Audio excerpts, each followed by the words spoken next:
നമസ്കാരം. ഈയിടെ ഇറങ്ങിയ ജോജി എന്ന് പറഞ്ഞ സിനിമ ഞാൻ കണ്ടു. JOJI, ജോജി. അതെന്നിൽ വിസ്മയം സൃഷ്ടിച്ചൊരു സിനിമയായിരുന്നു. സിനിമയുടേതായിട്ടുള്ളൊരു ക്രാഫ്റ്റ്, നമ്മൾ മനസ്സ് വെച്ചുകൊണ്ട് നടക്കുന്ന ഒരു ക്രാഫ്റ്റ് ഉണ്ട് സിനിമയുടെ. ജീവിത നൗക മോഡല് 19 വർഷം അത് വെച്ചിട്ടായിരുന്നല്ലോ കളി. 2 കുടുംബങ്ങൾ, ആ കുടുംബത്തിലൊരു മഞ്ജു വാര്യർ, ഈ കുടുംബത്തിലൊരു മോഹൻലാൽ മമ്മൂട്ടി, അവർ തമ്മിൽ പ്രേമിക്കുന്നു. അതിൻ്റെ ഇടയിൽ ഗോവിന്ദൻകുട്ടി, പണ്ടൊക്കെ ഗോവിന്ദൻകുട്ടി, ഇപ്പോഴുള്ള ആൾക്കാർ സായികുമാർ വില്ലന്മാർ വരണു, അടി തല്ല്, 3 പാട്ട്, അവസാനം ഗ്രൂപ്പ് ഫോട്ടോ. തുടക്കത്തിൽ ദീപം എന്ന് പറഞ്ഞൊരു പെണ്ണിൻ്റെ വരവുണ്ടായിരിക്കും. ഇങ്ങനെ ഒരു ടിപ്പിക്കൽ പ്രോഗ്രാം, ടൈപ്പ് ആയിട്ടുള്ളൊരു പ്രോഗ്രാം, അതാണ് നമ്മൾ ഉണ്ടാക്കി വെച്ചിട്ടുള്ളത്. അതിന് ക്ലൈമാക്സ്, ആൻറ്റി ക്ലൈമാക്സ്, സസ്പെൻസ്, ഇതൊക്കെ കൂടിക്കലരുമ്പോൾ ഗംഭീര സിനിമ. ചിലർ പറയും ആ സിനിമ എങ്ങനെയുണ്ടായിരുന്നു, യോ ഗംഭീര സിനിമ, 5 ഇടിയുണ്ട്, 5 ഇടി. വേറെ ആൾക്കാർ പറയും ആ സിനിമ എങ്ങനെയുണ്ടായിരുന്നു, ഓ ഗംഭീര സിനിമ, 6 പാട്ടുണ്ടായിരുന്നു, കാലക്കൻ പാട്ടുകൾ, അടിപൊളി പാട്ടുകൾ. വേറെ കുറേ സ്ത്രീകളോടിക്കുക എങ്ങനെയുണ്ടായിരുന്നു, ഷോ കരഞ്ഞു പോയടി, ഞാൻ 8 വട്ടം കരഞ്ഞു അത് കണ്ടിട്ട്, ഇനി ഞാൻ കാണാൻ പോട്ട്. അതങ്ങനെ. പക്ഷെ ഇതിൽ നിന്നൊക്കെ വിട്ടിട്ട് നമ്മളുടെ വീടിൻ്റെ അപ്പുറത്തൊരു പയ്യൻ, ഇത്രയും പോകുന്നൊരു പയ്യൻ, മുടിയൊന്നും കൃത്യമായിട്ട് ഈരിടാൻ അറിയാത്ത, കുറച്ച് കഷണ്ടി കയറിയിട്ടുള്ള, എന്നിട്ടൊരു ഇളിഞ്ഞു പുളിഞ്ഞ ഒരു എന്തായാലും പറയുക, ഒരു ബർമുട ഇട്ട് നടക്കുന്ന, സിഗരറ്റ് വലിക്കാൻ പോലും സ്വാതന്ത്ര്യമില്ലാത്ത ഒരു പയ്യൻ്റെ കഥ. അഭിനയിച്ചത് എന്നെ സംബന്ധിച്ചിടത്തോളം ഫഹദ് ഫാസിൽ. അദ്ദേഹത്തിൻ്റെ ഓരോ സിനിമയും എനിക്ക് വിസ്മയമാണ്. ആ മനുഷ്യൻ്റെ കണ്ണുകളിലേക്കാണ് ഞാൻ നോക്കിയിരിക്കുക. അദ്ദേഹത്തിൻ്റെ പടം എവിടെ വന്നാലും ഇപ്പം നമുക്ക് ആമസോണിൽ കാണാം, ആയതുകൊണ്ട് അതിൽ ഞാൻ കാണും, നെറ്റ്ഫ്ലിക്സിൽ കാണും. ആ മനുഷ്യൻ്റെ കണ്ണുകൾ, സത്യം പറഞ്ഞു കഴിഞ്ഞാൽ ആ മനുഷ്യനെ അഭിനയിക്കാൻ അറിയില്ല. അഭിനയം എന്താണെന്ന് അറിയില്ല. ഡയറക്ടർ അഭിനയിക്കാൻ പറയും, അങ്ങനെ അഭിനയിക്കില്ല. ഡയറക്ടർ അഭിനയിക്കാൻ പറയും, അങ്ങനെ ജീവിക്കും. പലപ്പോഴും ഡയറക്ടർ മച്ചാനെ അവിടെ വീഴ് എന്ന് പറഞ്ഞു കഴിഞ്ഞാൽ അങ്ങനെ വീഴും. ഇങ്ങനെ മനസ്സിൽ കണ്ടതിനപ്പുറമുള്ളൊരു വീഴ്ച. എങ്ങനെയാണ് ഒരു സാധാരണ മനുഷ്യൻ ഒരു ബോംബെറിഞ്ഞിട്ട്, ഒരു കൈ ബോംബെറിഞ്ഞിട്ട് ചെവി പൊത്തി താഴോട്ട് വീഴുക, അതുപോലെ തന്നെ ഒരു 10 ബോംബ് എവിടെ എറിഞ്ഞിട്ടുള്ള പരിചയമുള്ള പോലെയാണ് ഫഹദ് ഫാസിൽ അത് കാണിച്ചത്. അവർ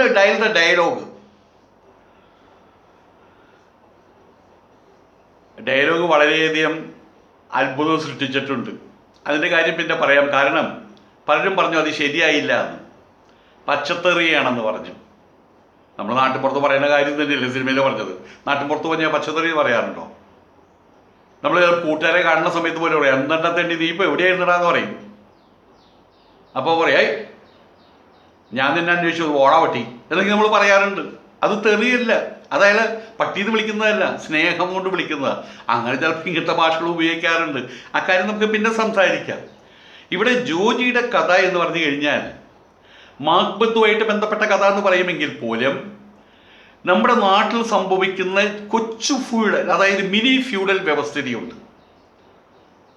ഈ ഒരു ഫെഡറൽ സംവിധാനത്തിൻ്റെ അങ്ങേയറ്റത്തൊരു കാലം വരെ മക്കത്തായം മരുമക്കത്തായം എന്നെല്ലാം പറഞ്ഞിട്ട് കാലാകാലങ്ങളായിട്ട് അവിടെ ഉരുക്കൂടിയ, അല്ലെങ്കിൽ അവിടെ രാശിയായി ചേർന്നിട്ടുള്ള സ്വത്ത്, അതിൻ്റെ മേലെ ഇയാൾ അവിടെ കസേരയിട്ടിരിക്കും.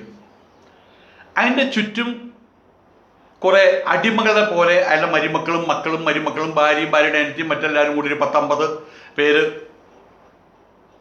ഒരു വീടിനകത്ത്. ഇതായിരുന്നു പണ്ടത്തെ ഇവിടുത്തെ സ്ഥിതി. അതായിരുന്നു ഒരു തരം ഫ്യൂഡൽ വ്യവസ്ഥിതി. എന്നിലൂടെ എല്ലാ കാര്യങ്ങളും നടക്കാൻ പാടുള്ളൂ എന്ന്. വാത്സല്യം സിനിമ, കൊച്ചിൻ ഹനീഫയുടെ വാത്സല്യം സിനിമ വന്നു, മമ്മൂട്ടിയാണ് നായകൻ. ആ സിനിമ കണ്ടിട്ട് ഇവിടെയുള്ള എല്ലാവരും സത്യം എന്തെന്ന് മനസ്സിലാക്കാതെ എല്ലാവരും മമ്മൂട്ടിയുടെ പക്ഷം ചേർന്നു. അദ്ദേഹത്തിൻ്റെ പേര് രാഘവൻ, മേലെടുത്ത് രാഘവൻ്റെ പക്ഷം ചേർന്നു. നമ്മൾ മേലെടുത്ത് രാഘവൻ എന്ന് പറഞ്ഞാൽ മനസ്സിലാവില്ല, മമ്മൂട്ടിയുടെ പക്ഷം ചേർന്നു. അയ്യോ പാവം മമ്മൂട്ടി, അയ്യോ പാവം മമ്മൂട്ടി എന്ന്. പക്ഷെ സത്യത്തിൽ അയാൾ നീചനാണ്. മമ്മൂട്ടിയല്ല കേട്ടോ, മമ്മൂട്ടിയുടെ കഥാപാത്രം പക്ഷേ മനസ്സിലാക്കാൻ വേണ്ടി മമ്മൂട്ടി എന്ന് പറയുകയാണ്. മമ്മൂട്ടി നീചനാണ്, മമ്മൂട്ടി ക്രൂരനായിട്ടുള്ള കഥാപാത്രമാണ്. മേലെടുത്ത് രാഘവൻ. അയാൾക്ക് അയാളുടേതായിട്ടുള്ള സ്വാർത്ഥ താല്പര്യ സംരക്ഷണങ്ങളുണ്ട്. അയാൾ എല്ലാവർക്കും കൊടുക്കാൻ തയ്യാറാണ്. ഒരു 100 രൂപ കിട്ടിക്കഴിഞ്ഞാൽ 99 രൂപയും അയാൾ മറ്റുള്ളവർക്ക് കൊടുക്കും. അതിന് കിട്ടുന്ന 1 രൂപ കൊണ്ട് കഞ്ഞി കുടിച്ച് ജീവിക്കാൻ അതിനയാളുടെ ഭാര്യയും അയാളുടെ സന്നദ്ധനാണ്. പക്ഷേ തന്നിലൂടെ കാര്യങ്ങൾ നീങ്ങാൻ പാടുള്ളൂ. അതായിരുന്നു അവളുടെ ഉദ്ദേശം. അയാൾ കഷ്ടപ്പെടുന്നുണ്ട്, അയാൾ മറ്റേ മണ്ണ് പൊന്നാക്കുന്നുണ്ട്, ഒക്കെ ചെയ്യുന്നുണ്ട്. പക്ഷെ ഞാനത് ചെയ്യാൻ പാടുള്ളൂ.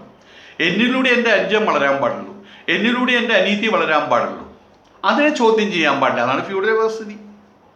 അതാണ് വാസ്തവത്തിൽ ഈ പണ്ടിവിടെ നടമാടിയിരുന്ന വ്യവസ്ഥിതി. അതാണ് ഇപ്പോഴും ഞാൻ പലപ്പോഴും പല വീട്ടുകാരോടും ഞാൻ പറയാറുണ്ട്, കുട്ടികൾക്ക് ഒരു താഴെയുള്ള കുട്ടി, അതായത് ഒരു 3 കുട്ടികളുണ്ടെങ്കിൽ താഴെയുള്ള കുട്ടിക്ക് 25 വയസ്സായി കഴിഞ്ഞാൽ നിങ്ങൾ ഭാഗം വയ്ക്കുക. ആ കുട്ടികൾക്ക് ഭാഗം വെച്ച് കൊടുക്കുക. അത് പറ്റില്ല സ്വാമി, അത് അവർ താനതിനെ നശിപ്പിച്ചു കളയും. അപ്പോൾ അതിൻ്റെ മേലെ അടയിരിക്കുകയാണ് നമ്മളുടെ ഇപ്പോഴത്തെ പല കാരണവന്മാരുടെ സ്വഭാവം. എന്ത് ചെയ്താലും അവർ കുട്ടികൾക്കത് ഭാഗം വെച്ചു കൊടുക്കില്ല. അവർ 25 വയസ്സ് 30 വയസ്സും 35 വയസ്സായാലും ഇയാൾ അതിൻ്റെ മേലെ ഈ ഭൂതം നിധി കാക്കുന്ന പോലെ അതിൻ്റെ മേലെ അടയിരിക്കും അയാൾ. ഈ കുട്ടികളുടെ വളർച്ച അത് മുരടിക്കുകയും ചെയ്യും. കാരണം അവർക്ക് അവരുടേതായിട്ടുള്ള തീരുമാനങ്ങൾ എടുക്കാൻ, അവരുടേതായിട്ടുള്ള സ്വത്തിനെ വർദ്ധിപ്പിക്കാൻ അതിനവർക്ക് അവസരം കിട്ടുന്നില്ല. പക്ഷേ ഈ കാരണം ഒരു തിന്നാനും ഉണ്ണാനും കൊടുക്കുന്നുണ്ട്, ഉണ്ണാനും ഉടുക്കാനും കൊടുക്കുന്നുണ്ട്. അതിനപ്പുറം പോയിട്ട് കാരണവരോട് പറയാൻ പറ്റുമോ? വീട് ഭാഗം വയ്ക്കണോട്ടോ പറഞ്ഞാൽ അന്നോ അയാൾ പറയുന്നവൻ്റെ കഥ കഴിയും. പിന്നെ ആ കുടുംബത്തിന് ശത്രുവാവും. പിന്നെ അവിടുന്ന് ഇറങ്ങി പോകേണ്ടി വരും. ഈ രീതിയിൽ തൻ്റെ അതീശത്വത്തിന് കീഴിൽ പിന്നെ പറയുന്നത് എന്താ? നിങ്ങൾക്ക് വേണ്ടിയാണ് ഞാനിത് നോക്കിക്കൊണ്ട് നടക്കുന്നത്. അങ്ങനെ വരുന്ന സമയത്ത് കീഴാദികൾക്ക് അവർക്ക് അധ്വാനിക്കാനും നേടാനും കൂട്ടി വെക്കാനുമുള്ള താല്പര്യം ഉണ്ടാവുന്നില്ല. താല്പര്യം ഉണ്ടായിട്ടെന്താ കാര്യം? എവിടെയാണ് അവർ അധ്വാനിക്കുക? എവിടെ നിന്നാ നേടുക? എന്താ കൂട്ടി വെക്കുക? പണ്ടൊരു കാരണവര് 70-80 വയസ്സായി പുള്ളിക്ക് കാലിൽ നീട്ടിയിരിക്കുന്ന സമയത്ത് അവസാനം എല്ലാവരും കൂടി വന്ന് പറഞ്ഞിട്ട്, നാട്ടുകാർ കൂടി വന്ന് പറഞ്ഞിട്ട് ഇതെഴുതി, പത്രങ്ങൾ എഴുതി. 10-12 മക്കളുണ്ട്, ഏക്കർ കണക്കിന് സ്വത്തുണ്ട്, ഏക്കർ കണക്കിന് മക്കളുമുണ്ട്, ഒക്കെ എഴുതി. മൂത്ത ആൾക്ക് ഇത്ര, രണ്ടാമത്തെ ആൾക്ക്, മൂന്നാമത്തെ ആൾക്ക്, നാലാമത്തെ ആൾക്ക് 5, 6, 7, 8, 9, 10, 11ാമത്തെ പെണ്ണിന് ബാങ്കിൽ കിടക്കുന്ന പൈസ, 12ാമത്തെ ആൾക്ക് ഇന്ന വീടും പറമ്പും ഒക്കെ എഴുതി വെച്ചു. ഇത് കഴിഞ്ഞാൽ അവസാനം എഴുതി വെച്ചു ഇത്രയും മക്കളുടെ കാലശേഷം ഈ സ്വത്ത് വീണ്ടും എനിക്ക് തന്നെ വന്ന് ചേരുന്നു. ഇങ്ങനെയുള്ള കുറേ സാധനങ്ങളുണ്ട്.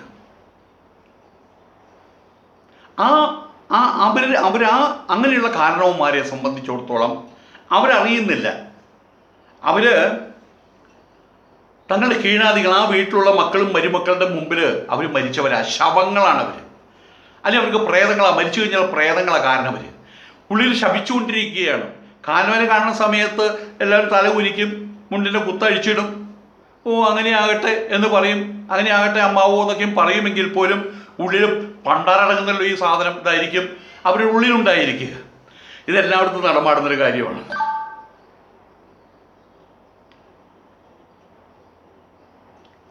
വ്യക്തിപരമായിട്ട് ഞാൻ നല്ല രീതിയിൽ അനുഭവിച്ചത് അത്. വീട്ടിൽ വേണ്ടത്ര സ്വത്തുണ്ട്, പക്ഷേ എനിക്ക് നിരാധാരനായിട്ട് തെരുവിലേക്ക് ഇറങ്ങേണ്ട അവസ്ഥ വന്ന് ഞാൻ നിങ്ങളോട് പലപ്പോഴും പറഞ്ഞിട്ടുണ്ട്. അവിടെ ഒരുത്തനുണ്ടായിരുന്നു, ഞങ്ങളുടെ കാരണം ഒരു ഒരുത്തനുണ്ടായിരുന്നു. കാരണം വെച്ചാൽ ഞങ്ങളുടെ കാരണവരല്ല, എവിടെ നിന്നോ കയറി വന്ന് ഞങ്ങളുടെ വീട്ടിൽ പെണ്ണ് കെട്ടി ഒരുത്തൻ. അവനതെല്ലാം കൈയടക്കി വെച്ചു. സംഘപരിവാറിൻ്റെ ആളാണ്. അവനെല്ലാം കൈയടക്കി വെച്ചു. അവൻ്റെ മക്കൾക്ക്, അവൻ്റെ ഭാര്യയ്ക്ക് പോലും ഉപകരിച്ചില്ല, അവനും ഉപകരിച്ചില്ല എന്നുള്ള സത്യം. അവസാനം ഇത് കുറേശ്ശെ പീസായിട്ട് മുറിച്ച് വിൽക്കാൻ തുടങ്ങിയ സമയത്താണ് നിലം വിൽക്കാൻ പാടില്ല, നിലം നികത്താൻ പാടില്ല നിയമം വരുന്നത്. അങ്ങനെ അത് ബ്ലോക്കായി. അങ്ങനെ കുറേ പ്രശ്നമുണ്ട്. എന്തിനു പറയുന്നു? വിറ്റ് കിട്ടിയ പൈസ അതൊരിക്കലും അവന് ഉപകരിച്ചില്ല എന്നുള്ളതാണ്. അവൻ്റെ മക്കൾക്ക് ഉപകരിച്ചില്ല, അവന് ഉപകരിച്ചില്ല. അവസാനം അവനെ കെട്ടി തൂക്കേണ്ടായത്, 2 കൈയും 2 കാലും കൂടി കെട്ടി തൂക്കിയിട്ട് ബെഡിലിട്ടിട്ട് അവസാനം ചത്തുപോയ സമയത്ത് അതിൻ്റെ പുറത്ത് പുഴു അരിച്ചിട്ടുണ്ടായിരുന്നു. ശരിക്കും പറഞ്ഞാൽ പുഴു അരിച്ച് മരിച്ചു അവൻ. അതാണ് ഉണ്ടായത്. ഒരു തലമുറയെ അനാഥരാക്കി മാറ്റി. എങ്ങനെയാണ് എല്ലാവരോടും ജീവിക്കുന്നത്?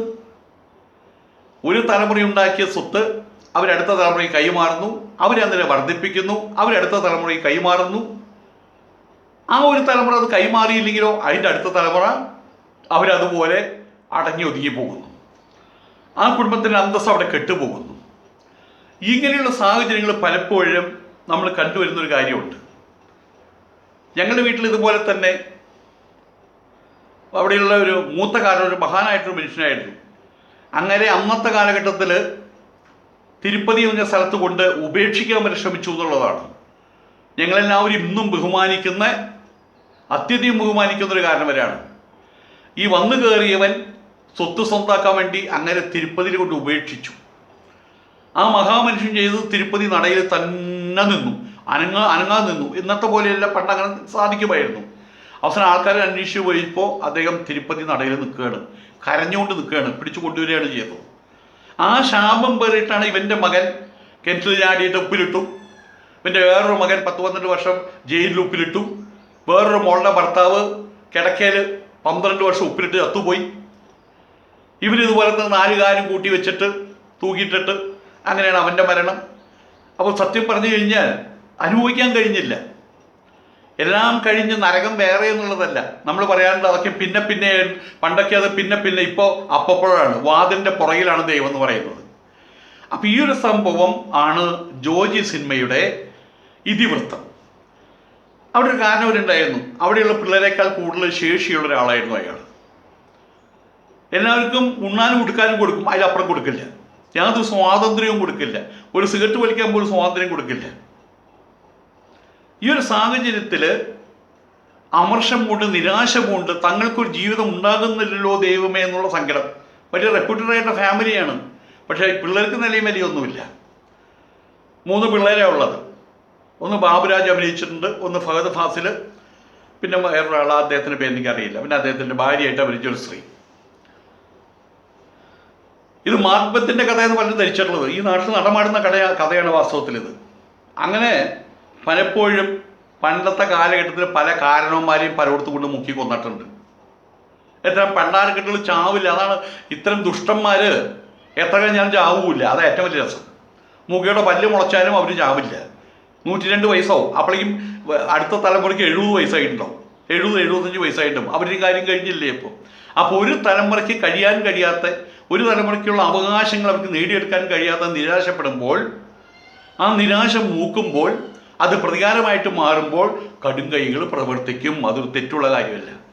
അതാണ് ഈ ഫഹദ് ഫാസിൽ എന്ന് പറയുന്ന നടൻ അഭിനയിച്ച കഥാപാത്രത്തിൻ്റെ രൂപം. അതാണ് അദ്ദേഹത്തിൻ്റെ അച്ഛനെ മരുന്ന് മാറ്റി കൊടുത്ത് കൊന്നു. ആ അച്ഛൻ്റെ പുറയിൽ എപ്പോഴും റാൻ മൂളിയായിട്ട് നിൽക്കുന്ന ഒരാളുണ്ട്, ബാബുരാജിൻ്റെ കഥാപാത്രം. ഒരു സാഹചര്യത്തിൽ അയാളെയും കൊന്നു. അതാണ് അതിൻ്റെ ഇതിവൃത്തം. ഞാൻ പറഞ്ഞു വരുന്നത്, ഈ ലോകത്തിൽ നടമാടുന്ന പലപ്പോഴും സിനിമയ്ക്ക് കഥയില്ല എന്ന് പറഞ്ഞ് പ്രൊഡ്യൂസർമാരും ഡയറക്ടർമാരും അറിഞ്ഞു തിരിയുന്നുണ്ട്. എനിക്ക് അവരോട് പറയാനുള്ളത്, നിങ്ങൾ കണ്ണ് തുറന്നൊന്ന് നോക്കുക. നിങ്ങൾ ബസ് സ്റ്റാൻഡിൽ പോയി നിൽക്കുക, അല്ലെങ്കിൽ നിങ്ങൾ തീവണ്ടി സ്റ്റേഷനിൽ പോയി നിൽക്കുക, അല്ലെങ്കിൽ നിങ്ങൾ മാർക്കറ്റിൽ പോയി നിൽക്കുക. കഥയുണ്ട് അവിടെ. അതല്ലെങ്കിൽ ദിവസവും നിങ്ങൾ പാർക്കിൽ പോകുക. ആ പാർക്കിൽ ദിവസവും വരുന്നൊരു കാരണവരുണ്ടായിരിക്കും. അയാളോട് പോയി പരിചയപ്പെടുക. എന്താ പേര്? എൻ്റെ പേര് ബാലകൃഷ്ണൻ നായരെന്നാ. ദിവസവും ഇവിടെ വരാറുണ്ടോ? ഓ വരാറുണ്ട്. എന്താ ചെയ്തിരുന്നത്? ഞാൻ അങ്ങ് ജോലി ചെയ്യായിരുന്നു. ഇപ്പം എന്താ കാര്യം? അയാളുടെ ജീവിതം അത് കഥയായിരിക്കും. ഇവിടെ ഈ കേരളത്തിൽ 3.5 കോടി കഥകളുണ്ട്. 3.5 കോടി മനുഷ്യന്മാരുണ്ട്. ഈ 3.5 കോടി കഥകളുണ്ട് ഇവിടെ. ആ കഥകൾ കാണാനുള്ള കണ്ണും, ആ കണ്ണിന് കണ്ണായൊരു കണ്ണും, അതിന് കണ്ണായൊരു ബുദ്ധിയും ഉണ്ടെങ്കിൽ ഇവിടെ കഥകൾ ഉണ്ടാക്കാൻ ഒരു ബുദ്ധിമുട്ടില്ല എന്നുള്ള ഏറ്റവും വലിയ ഉത്തമ ഉദാഹരണമാണ് ജോജി സിനിമ. അതിനകത്ത് അനാവശ്യമായിട്ടുള്ള സസ്പെൻസ് ഒന്നുമില്ല. നമ്മളെല്ലാം കാണുന്നതാണ്. ഇത് ആരായിരിക്കും കൊന്നിട്ടുണ്ടാകുക എന്നൊന്നും നമുക്ക് അതിൽ ചിന്തിക്കേണ്ട ആവശ്യമില്ല. നമുക്ക് നേരിൽ കാണുന്ന കുറേ കാര്യങ്ങൾ അതിനകത്ത് കാണുന്നത്. അതിനകത്തിരുന്ന് പിന്നെ ആലോചിക്കാനും ഗവേഷണം ചെയ്യാനും ഒന്നുമില്ല. ആയതുകൊണ്ട് തന്നെ ജോജി സിനിമ എന്നെ സംബന്ധിച്ചിടത്തോളം വിസ്മയം ജനിപ്പിച്ചു. അനാവശ്യമായിട്ടുള്ള ആർഭാടങ്ങളും അനാവശ്യമായിട്ടുള്ള ഡയലോഗ് പ്രസൻറ്റേഷൻ, ഭയാനകമായിട്ടുള്ള ഡയലോഗ്സ്, എന്നിട്ട് അതിൻ്റെ പ്രസൻറ്റേഷൻ ഒന്നുമില്ല. പിള്ളേർ സംസാരിക്കുന്ന പോലെ അതിനകത്ത് സംസാരിക്കുന്നത്. ഏതായാലും ജോജി സിനിമ എൻ്റെ ജീവിത കാര്യങ്ങൾ കൂടിയായിട്ട് കെട്ടിപ്പണഞ്ഞ് കിടക്കുന്നു എന്നുള്ളത് കൊണ്ട് എനിക്ക് അങ്ങനെ തോന്നിയത് കൊണ്ട് ആണോ അറിയില്ല, എനിക്ക് ഭയങ്കര ഇഷ്ടപ്പെട്ടു. പിന്നെ മറ്റൊന്ന്, പണ്ടൊക്കെ സിനിമ എന്ന് പറഞ്ഞു കഴിഞ്ഞാൽ അതിനകത്ത് കുറേ നിയമങ്ങളുണ്ടായിരുന്നു. വിവാഹം, നാടകം അന്ന് നാടക സിനിമയില്ലല്ലോ. വിവാഹം സിനിമയ്ക്ക് വരെ അന്ന് നാടകമാണ്. വിവാഹം കാണിക്കാൻ പാടില്ല സ്റ്റേജിൽ, ഇരുട്ടത്ത് ആരംഭിക്കാൻ പാടില്ല സ്റ്റേജിൽ, പിന്നെ പറയാൻ പാടില്ലാത്ത ഓരോ വാക്കുകളൊക്കെ എഴുതി വെച്ചിട്ടുണ്ടായിരുന്നു, അതൊന്നും പറയാൻ പാടില്ല. പിന്നെ പണം കാണിക്കാൻ പാടില്ല, എന്തൊക്കെ അങ്ങനെയൊക്കെ ഉണ്ടായിരുന്നു. അതിനെ മുഴുവൻ വെട്ടി മുറിച്ചുകൊണ്ടാണ് പിന്നീടുള്ള ആൾക്കാർ വന്നത്. അതിൽ പ്രമുഖൻ തോപ്പിൽ മാസിയാണ്. അങ്ങനെ വന്നിട്ട് എന്താ ചെയ്തത്? പുലയന്മാരായിട്ടുള്ള ആളുകൾ കൊയ്ത്ത് നടത്തുന്ന രംഗം വരെ കാണിച്ചു, ചായക്കട കാണിച്ചു, കുഷ്ഠരോഗിയെ കാണിച്ചു, ഇരുട്ടത്ത് നാടകം ആരംഭിച്ചു. താപനിലയം നാടകം ആരംഭിക്കുന്ന ഇരുട്ടത്ത് ആരംഭിക്കുന്നത്. കലാനിലയം നാടകവേദിയിൽ 50-60 പേരും നിരന്ന് നിന്നിട്ട് കല്യാണം കാണിച്ചു. ആ അനാവശ്യമുള്ള കൺവെൻഷൻസ്, കാലങ്ങളായിട്ട് പാരമ്പര്യങ്ങൾ, അതിലേക്ക് അവർ തേച്ച് അവർക്ക് വെട്ടിമുറിച്ച് കളഞ്ഞു, ഒന്നും സംഭവിച്ചില്ല. ഇതുപോലെ തന്നെ മലയാള സിനിമയിലും കുറേ പാരമ്പര്യവാദികളുണ്ട്. സിനിമ ഇങ്ങനെയാകാൻ പാടുള്ളൂ, സസ്പെൻസ് വേണം, 6 ഇടി വേണം, 8 പാട്ട് വേണം, നായകൻ സുന്ദരനായിരിക്കണം, നായകൻ നല്ല ഹെൽത്ത്, ജയനെ പോലെ ഒറ്റ ഇടിയിടിച്ച 4 പേര് ഇങ്ങനെ മറഞ്ഞ് തിരിഞ്ഞ് മറ്റേ പുലിമുരുകൻ സിനിമയും കണ്ടപ്പോൾ എനിക്ക് സങ്കടം തോന്നി. ഒരു കാരണവർ മോഹൻലാൽ, അദ്ദേഹം ടിഷ്യം എന്ന് കാണിക്കുമ്പോഴേക്കും ഇങ്ങനെ ആൾക്കാർ മറഞ്ഞ് തിരിഞ്ഞൊരു ഉള്ളു ശബ്ദത്തിൽ. ആ കാലഘട്ടം കഴിഞ്ഞു. ജോജി സിനിമയുടെ നായകൻ ഫഹദ് ഫാസിലിനെ കണ്ടു കഴിഞ്ഞാൽ നമ്മൾ ഒരു 100 രൂപ എടുത്ത് കയ്യിൽ കൊടുക്കും ആ നായകന്, താമ്പോട്ട് എന്തെങ്കിലും ആഹാരം കഴിക്കുമെന്ന് പറഞ്ഞിട്ട്. ആ രീതിയിലാണ് പലപ്പോഴും ആ ബനീനയ്ക്ക് ഊരുന്നതും. എപ്പോഴും കുറച്ചും കൂടി കിടന്നുറങ്ങലാണ്. നായകനാണ്, ഒറ്റ പാട്ട് പോലും അതിൽ ഞാൻ കണ്ടില്ല. നായകൻ നായികയുടെ പുറകിൽ നടന്ന് പാട്ട് പാടുക. അപ്പം ഇങ്ങനെയൊക്കെ ഉണ്ടെങ്കിൽ അത് സിനിമയാകുമെന്ന് ചോദിക്കുന്ന ആൾക്കാർക്ക് അത് സിനിമയാകില്ല, അത് വേറെ കാര്യം. ഏതായാലും സിനിമയുടെ പഴഞ്ചൻ മന്ത്രങ്ങൾ എനിക്ക് മാറ്റി നിർത്തിക്കൊണ്ടുള്ള ജോജി സിനിമ ഗംഭീരമായിട്ടുണ്ട്. പിന്നെ അതിനകത്ത് ഒരു 10-15 തവണ പറയുന്നൊരു വാക്കുണ്ട്. ഇപ്പോഴും അത് എനിക്ക് പറയാനൊരു മടി, കാരണം നിങ്ങൾ എന്താ പ്രതികരിക്കാന്ന് തന്നെ അറിയില്ല. രോമമുണ്ടല്ലോ, അതിൻ്റെ തമിഴ് വെർഷൻ അതൊരു 10 വട്ടം ഫഹദ് ഫാസിലും പറയുന്നുണ്ട്, ബാബുരാജും പറയുന്നുണ്ട്, അതിൽ അവരുടെ അച്ഛൻ കഥാപാത്രവും പറയുന്നുണ്ട്, എല്ലാവരും പറയുന്നുണ്ട്. ഒരു വൃത്തികേട് തോന്നിയില്ല എന്നുള്ളതാണ്. കാരണം അത് ആപ്റ്റായിട്ടുള്ള സ്ഥലത്താണ് പ്രയോഗിച്ചിട്ടുള്ളത്. ഒരു വൃത്തികേടും അതിൻ്റെ പേരിൽ തോന്നിയില്ല. അത് മറ്റുള്ളവർക്ക് ഇനി നമ്മുടെ വീടിനകത്തും നമ്മുടെ കടകൾക്കകത്തും നമ്മുടെ മാർക്കറ്റിനകത്തും പറയുന്ന ഭാഷകളൊക്കെ തന്നെയാണ് സിനിമയിലും പറയുന്നത്. ഇത് ചൊവ്വാഗ്രഹത്തിൽ നടക്കുന്ന കാര്യങ്ങളൊന്നും അല്ലല്ലോ. ആയതുകൊണ്ട് അതിനകത്ത് പറഞ്ഞ അത്തറി നീ ഓടാമായി എന്നൊക്കെയും പറഞ്ഞതൊക്കെ മനോഹരമായിട്ടാണ് എനിക്ക് തോന്നിയത്, ഹൃദ്യമായി വാസ്തവത്തിൽ എന്നുള്ളതാണ് സത്യം. ഇപ്പം എടുത്തു പറയേണ്ട കാര്യം, ഫഹദ് ഫാസിലിൻ്റെ കാര്യം പറഞ്ഞു. അതിലും മറ്റേ ഫഹദ് ഫാസിൽ അദ്ദേഹത്തിൻ്റെ വീട് എവിടെ, എറണാകുളത്ത് പറ്റുമെന്ന് തോന്നുന്നുണ്ട്. അവിടെ നിന്ന് വരുന്ന സമയത്ത് നല്ല ഡ്രസ്സൊക്കെ ധരിച്ച് പാൻറ്റും ഷർട്ടൊക്കെ ഇട്ടിട്ടാവും വന്നിട്ടുണ്ടാവുക. മുഖത്തേക്ക് അത്യാവശ്യം പൗഡറൊക്കെ ഇട്ടുണ്ടായിരിക്കും. ഭാര്യ മോഡലിംഗ് ഒക്കെ നടത്തുന്നവരും അഭിനയിക്കുന്ന സ്ത്രീയല്ലേ. നിങ്ങൾ എന്തെങ്ങനെ പോണ മനുഷ്യാന്ന് പറഞ്ഞ് നല്ല കൂളിംഗ് ഗ്ലാസ്സൊക്കെ വെച്ച് കൊടുത്ത് നല്ല വാച്ചൊക്കെ കെട്ടി ആണ് പറഞ്ഞു വിടുക. ഇവിടെ വരുന്ന സമയത്ത് ഇതിൻ്റെ പോത്തൻ എന്ന് പറഞ്ഞ ആൾ, അതിൻ്റെ ഈ ഡയറക്ടർ, അദ്ദേഹം പറഞ്ഞു ഊരിട എല്ലാം ഊരിടും വച്ചാലെന്ന് പറയും. എല്ലാം ഊരിയിട്ടു. എന്നിട്ട് അവസാനം എന്ത് ചെയ്തു? ഒരു ഇളിഞ്ഞു പൊളിച്ചൊരു ബനിയനും ഒരു ബർമുടിയും, മേക്കപ്പ് മുഴുവൻ തുടച്ചു കളഞ്ഞു, മുടിക്ക് ചപ്ര നിട്ടു. നായക കഥാപാത്രമാണ്. അതിലെ കഥാപാത്രം അങ്ങനെയാണ്. ഒരു സ്വാതന്ത്ര്യമില്ലാത്ത, സിഗരറ്റ് പോലും വലിക്കാൻ സ്വാതന്ത്ര്യമില്ലാത്ത, വല്ലയിടത്തും പോയിട്ട് കാട്ടിൽ നിന്ന് വേണം സിഗരറ്റ് വലിക്കാൻ. അങ്ങനെ ഒരു കഥാപാത്രത്തെ ഫഹദ് ഫാസിൽ എത്രത്തോളം മനോഹരമാക്കിയെന്ന് ഞാൻ അതിനെക്കുറിച്ച് നിർവചിക്കാനില്ല. കാരണം അതിനുള്ള ശേഷി എനിക്കില്ല. ഞാനൊരു നടനാണ്. ഞാൻ KPSസിലുണ്ടായിരുന്നു, അതുപോലെ തന്നെ കലാനിലയത്തിലുണ്ടായിരുന്നു. നടനാണ്, കൊച്ചു നടനാണ്. ഇപ്പോൾ നടനം അറിയുമെന്ന് എനിക്ക് അറിയില്ല, അത് വേറെ കാര്യം. കാലം കുറയായി. പണ്ട് എനിക്കൊരു ആന ഉണ്ടായിരുന്നു പറഞ്ഞ പോലെയാണെന്ന്, എൻ്റെ ഉപ്പയ്ക്കൊരു ആന ഉണ്ടായിരുന്ന പോലെ ഞാൻ നടൻ എന്ന് പറയുന്നത്. കാലം മാറി.